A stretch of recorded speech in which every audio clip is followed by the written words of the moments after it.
آگے دیکھیے قرآن کہہ رہے ہیں کہ اس بغاوت کے دور میں لوگ اس طرح اٹھ کھڑے ہوئے کہ ملک کو کنٹرول ان کے ہاتھوں سے نکل گیا، اور مروان حمار آخری اموی خلیفہ کے زمانے میں ملک کی حالت ایسی خراب ہو گئی تھی کہ اب دھماکے ہونے ہی والے تھا۔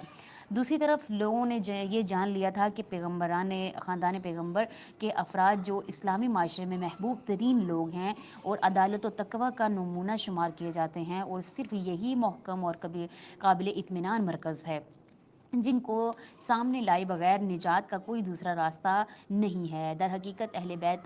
بیت امت اسلامی کا محور اور مرجع تھے، جو سب کے جسم میں زندگی کی روح پھونکتے تھے۔ اسی وجہ سے تمام تحریکیں اور انقلابات رضائے آل محمد کے نعرے کے ذریعے ایران، عراق اور شمالی افریقہ میں رشد کی منزل تک پہنچے، اور آخرکار 90 سال حکومت بنی امیہ کا خاتمہ ہوا۔ 90 سال بعد تقریباً جو ہے بنی امیہ جو ہیں وہ ان کا خاتمہ ہو گیا۔ آگے دیکھیں اگلا پوائنٹ ہے ہمارا امام اور تحریکوں کا رابطہ۔ انقلاب کے شروع میں تمام آنکھیں امام جعفر صادق علیہ السلام پر لگی ہوئی تھی، اس لیے ان سے زیادہ مناسب کوئی اور نہ تھا جن کو لوگ پہچانتے ہوں۔ لیکن امام چونکہ لوگوں کی نیتوں اور ان کے ضمیر سے آگاہ تھے، اس لیے آپ نے پہلے ہی دن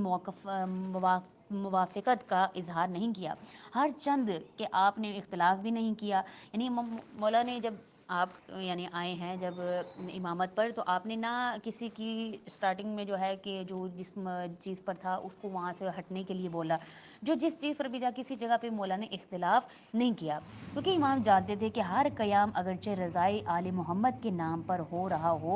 رہا ہے، لیکن اس کا مقصد کچھ اور ہی ہے۔ کامیابی کے بعد انقلاب کے رخ کو موڑ کر وہ لوگ اپنے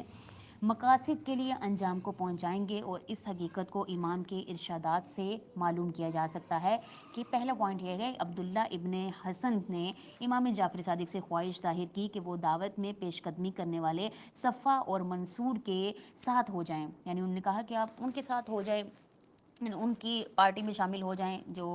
ہے بھی منکر۔ تو کہہ رہے ہیں آپ نے فرمایا کہ ان دونوں کی نیت صاف نہیں ہے، تمہارے اور ہمارے نام سے رضائے آل محمد کے نعرے کے سائے میں انہوں نے ایک تحریک چلا رکھی ہے، لیکن نتیجے کے موقع پر تم کو اور تمہارے دونوں بیٹوں کو پیچھے دھکیل کر اپنے کو لوگوں کے حکمران کی حیثیت سے پہچانوائیں گے۔ یعنی کہ ان کے بیچ میں سیاسی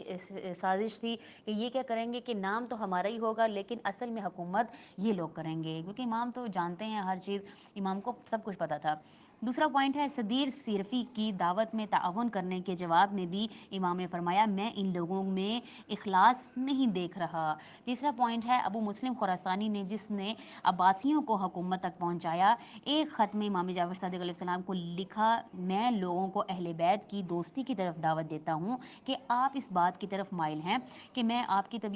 جو ہے آپ کی بیعت کروں۔ امام نے جواب دیا نہ تم ہمارے مکتب کے آدمی ہو اور نہ زمانہ ہمارا زمانہ ہے، ٹھیک ہے، یعنی یہ جو زمانہ یہ ہمارا زمانہ بھی نہیں ہے، اور تم ہمارے مکتب کے آدمی نہیں ہو۔